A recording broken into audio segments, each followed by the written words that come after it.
Eu sou o Gálvaro Júnior, esse é o nosso 5.5.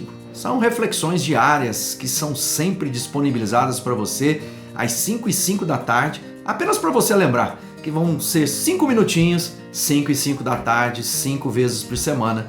E eu tenho certeza que essa pequena semente vai prosperar e muito na sua vida. Por isso é importante assistir ou ouvir as reflexões, meditar nelas, colocar em prática e, com certeza, a sua vida vai ser transformada. Nós estamos falando sobre a marca de Deus em nós e o nosso tema de hoje é os discípulos esperaram o batismo do Espírito Santo.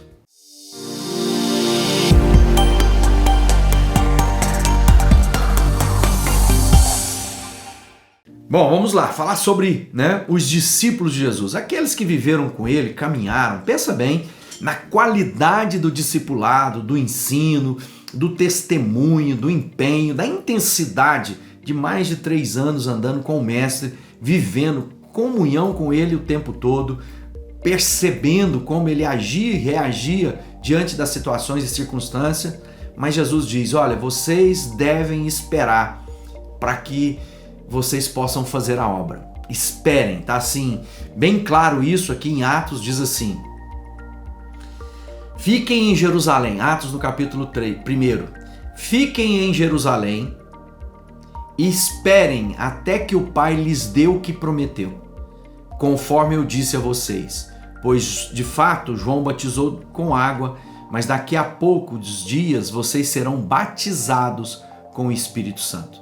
Ou seja, Jesus tinha dado uma ordem, lembra? Os evangelhos, que são relatos da vida de Jesus, mostram a vida de Jesus.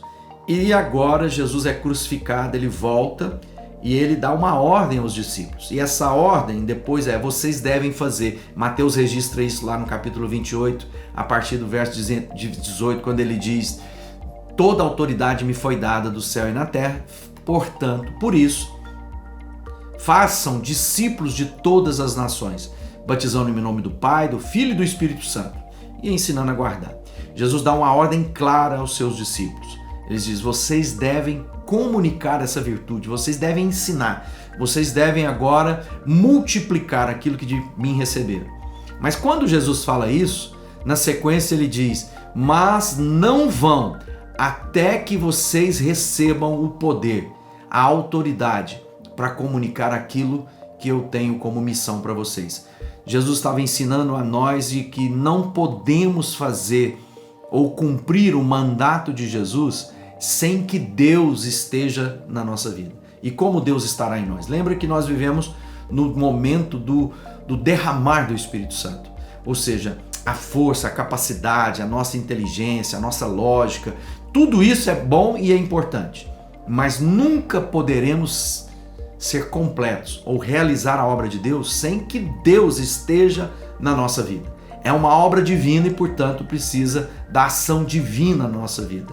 E por isso ele está dizendo, não façam nada até que vocês recebam do alto aquilo que o Pai prometeu. E o que ele havia prometido, lembra lá? Falamos sobre isso nas primeiras reflexões. Joel, Ezequiel, Isaías diziam que vai chegar um dia em que derramarei do meu Espírito.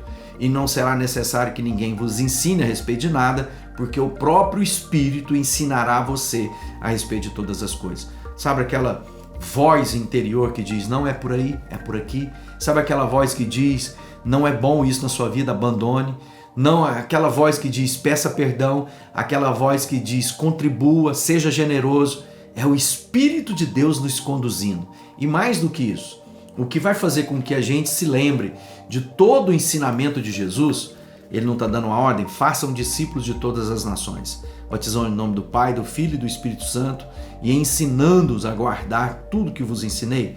Ele está dizendo para mim e para você, toda essa obra só é possível se o Espírito da promessa, o Espírito de Deus habitar em vocês. Ou seja, que nosso esforço seja para meditar de dia e de noite, conhecer o que a palavra diz, buscarmos o Senhor em oração, termos a comunhão na adoração e agora temos que ter a convicção que se não for o Espírito Santo na nossa vida, nós nunca seremos capazes de cumprir aquilo que Jesus nos mandou fazer. Ele diz assim, lá em Atos, no capítulo 1, verso 6. Recebereis poder ao descer sobre vós o Espírito Santo. E assim serão minhas testemunhas, tanto em Jerusalém, como na Judéia, Samaria, até os confins da terra. Ele está dizendo que nós seremos testemunhas e não apenas daremos testemunhos. Às vezes a gente pensa que o poder do Espírito Santo é para que a gente conte as histórias. Claro que nós vamos contar a história, mas acima de tudo é transformar a identidade de quem somos. Nós éramos filhos das trevas e agora somos filhos da luz. Então a minha vida reflete a glória de Deus. A minha vida transborda a vida de Deus. A minha vida testemunha de quem Jesus é. Mas para isso, o que nós precisamos? Sermos cheios do Espírito Santo. Então, não é pela força, não é pela violência, mas é pelo Espírito de Deus. Que você possa parar e dizer: Deus, eu preciso tanto de Ti. Talvez você está lutando com todas as suas forças, mas se você não se render ao Espírito Santo, você não será capaz de experimentar tudo aquilo que Deus tem. Deixa o Espírito fluir na sua vida. Busca de todo o coração. E Ele diz: busca de todo o teu coração. Que Deus te abençoe, compartilhe esse conteúdo, marque alguém, conte aí a sua história, coloca na timeline, dá um joinha pra gente, a gente quer interagir com você. Que Deus abençoe.